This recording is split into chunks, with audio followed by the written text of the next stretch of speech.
Pai nosso que estais no céu, santificado seja vosso nome. Venha a nós o vosso reino. Seja feita a vossa vontade, assim na terra como nos céus. Pão nosso de cada dia nos dai hoje. Perdoai as nossas ofensas, assim como nós perdoamos a quem nos tem ofendido. Não nos deixeis cair em tentação, mas livrai-nos de todos os males, ó Pai, pois a ti pertence o poder, o reino e a glória para sempre. Que a mão do Onipotente descaia sobre todo aquele que nos queira fazer mal, que fique imóvel como pedra, enquanto eu, triste pecador, caminho penando pelas lutas dessa vida. Coberto com o manto de Nossa Senhora da Guia, andarei, não andarei, meus inimigos encontrarei. Nenhum mal eles me farão, nem eu lhes farei. Andarei, não andarei, um cruzeiro encontrarei. Nele o anjo São Gabriel, que saudou Maria, rezando bem Maria. Ave Maria, cheia de graça, o Senhor é convosco.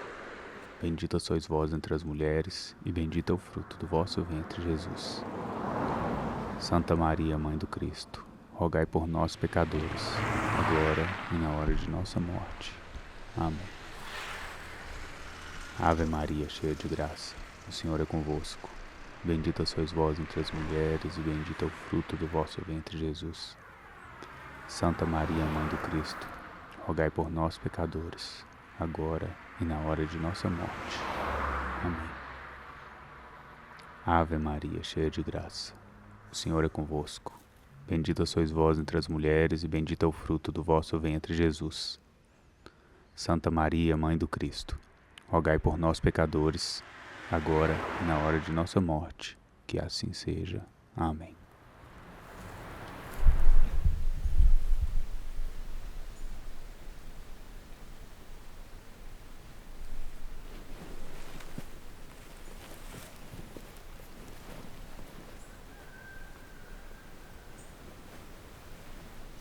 Nesse mapeamento entre Cerro e BH, BH e Cerro, eu pude perceber algumas coisas.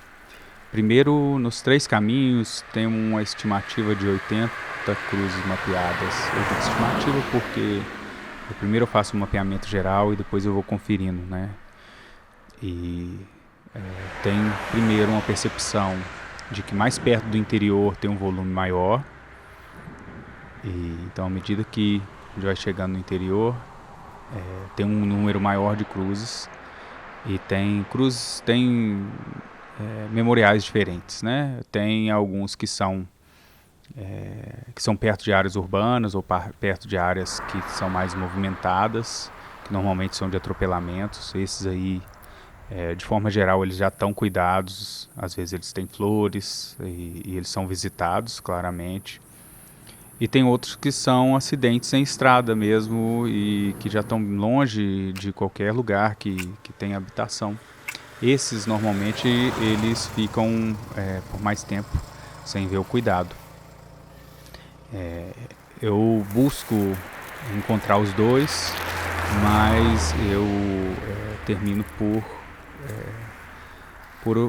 fazer o trabalho mais nos que precisam de mais cuidado, né? Nos que precisam de mais zelo e de mais atenção. Dessa forma, tem algumas que eu já estava observando e que eu já tinha assim, eu já tinha em mente, eu já buscava onde que era possível parar, enfim. E essa vez agora, esse edital, eu tive o privilégio de poder cuidar dessas cruzes. Então, tem uma muito icônica, uma cena de acidente que eu até encontrei a matéria do jornal.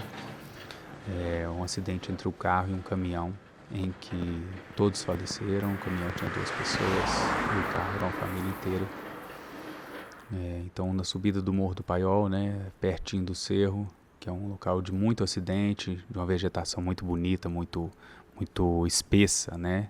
Mas nessa subida do Morro do Paiol, a gente é muito fácil de localizar no caminho Cerro BH à direita, assim, quando já está mais no alto, uma clareira que tem 4 cruzes, tem ao meio uma capelinha, né, um espaço de oração, tem uma Nossa Senhora lá dentro, São José, e tem um lugar para colocar vela, e à direita mais uma cruz.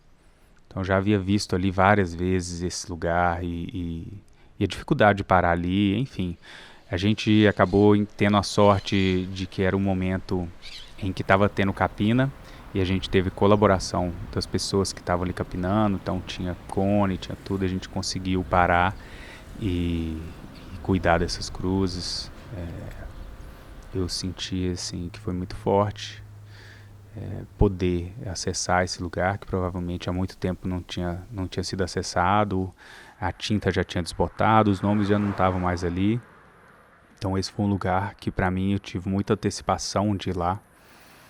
E tem outras cruzes. Vou dizer aqui de uma cruz que há muito tempo eu buscava encontrar e que é muito pertinho do cerro, e foi uma conversa que eu tive, na verdade, num trabalho na obra nos Estados Unidos, um amigo meu. Quando eu lá também buscando mapear essas cruzes, a gente conversou a respeito do tema e ele disse assim que ele tinha tido uma experiência com uma dessas cruzes e me contou que quando, assim, na primeira passagem da infância para a adolescência, brincando na várzea com alguns amigos, eles estavam brincando de tiro ao alvo, jogando pedra nessa cruz. E que ele, nessa brincadeira, foi o único que acertou, e acertou uma pedra muito forte na cruz, ou seja, literalmente jogou pedra na cruz. Aí nessa conversa ele falou: Tiago, procura pra mim, ali perto da Copasa, procura essa cruz que tá lá. E eu sempre procurei, mas eu procurei ali perto da Copasa mesmo, né? Logo ali em frente, onde é a Copasa, na várzea do cerro. E logo depois tem o caminho do que a gente chama de asfalto novo, né? Que é depois dessa história dele, foi construído o asfalto. Então eu nunca tinha parado para procurar ali entre o asfalto novo e o caminho que entra para Milho Verde. E dessa vez, por acaso, a gente estava passando lá, voltando, depois de ter visto uma cruz ali bem na saída do cerro, ali na região do Morro de Areia, e perceber que a cruz estava muito bem cuidada, então que não fazia sentido a gente parar e fazer um cuidado nela, né? Que ela já estava cuidada provavelmente pelos familiares. Então nesse caminho, olhando, eu acabei vendo ali uma cruz que eu nunca tinha visto e que era justamente, estava super escondidinha no barranco, e que era essa cruz que me foi encomendada. Então foi um momento de muita alegria de encontrar essa cruz que estava de fato no estado já de avançado deterioração, ela já estava quebrada na base, e poder refirmar ela, prestar ali as homenagens, acender uma vela, pintar ela. Então essa é uma cruz também que foi muito importante de encontrar, que eu já estava buscando, né?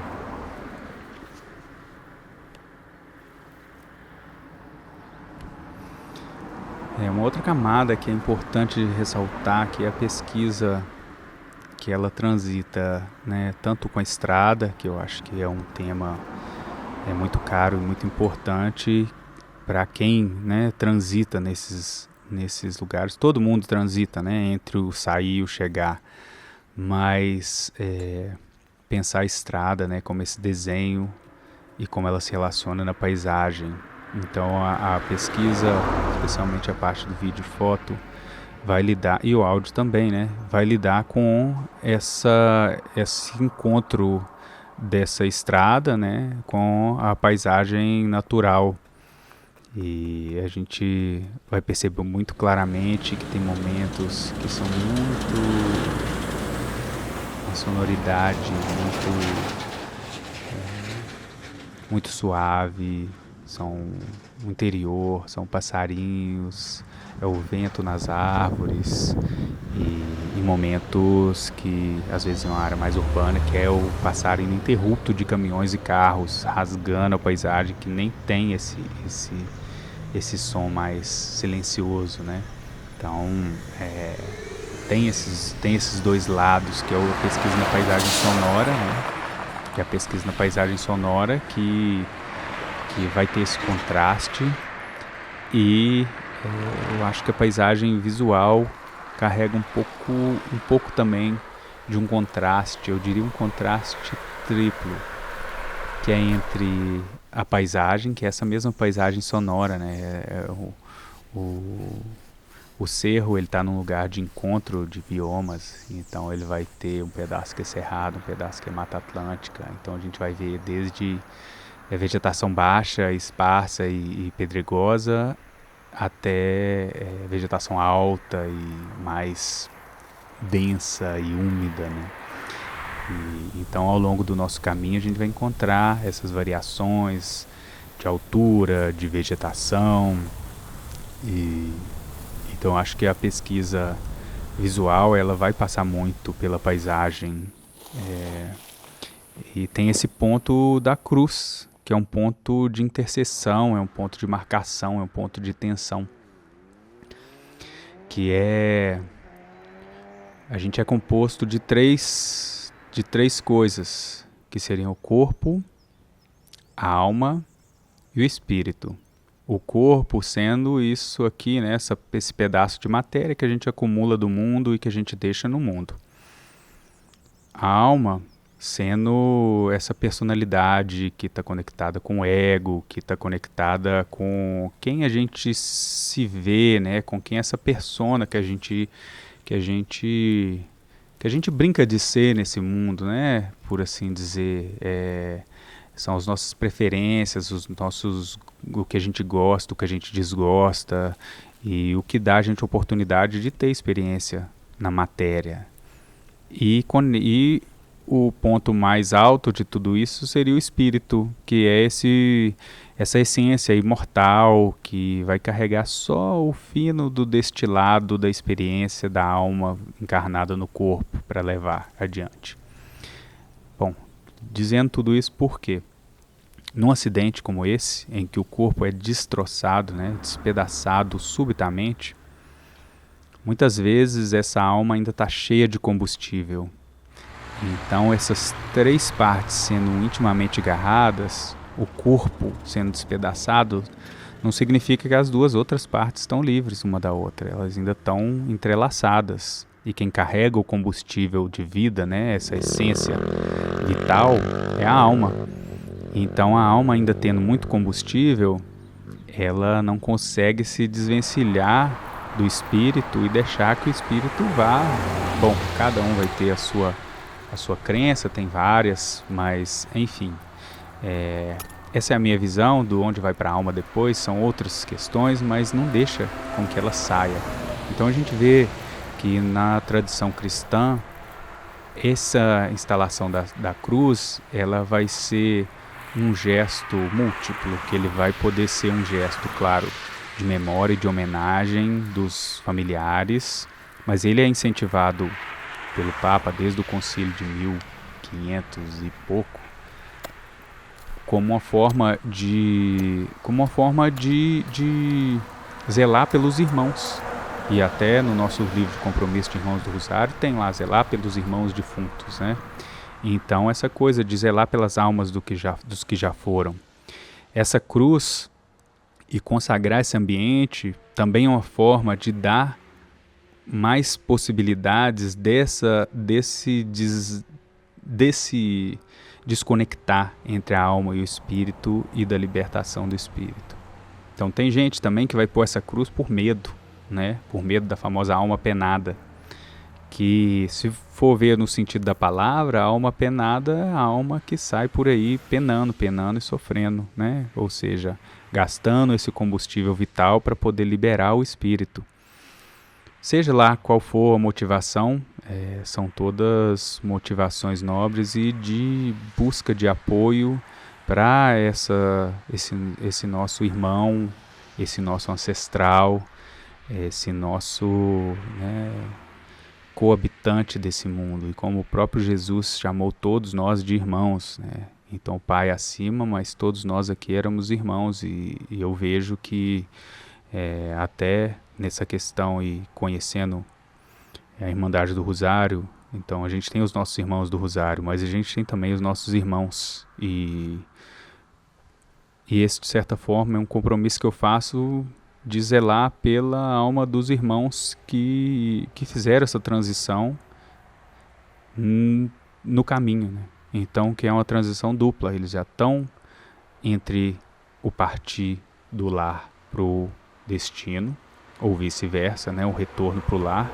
E nesse caminho, eles são pegos de surpresa e fazem a transição da matéria, né? E que saem desse mundo material. Então é um compromisso com esses irmãos.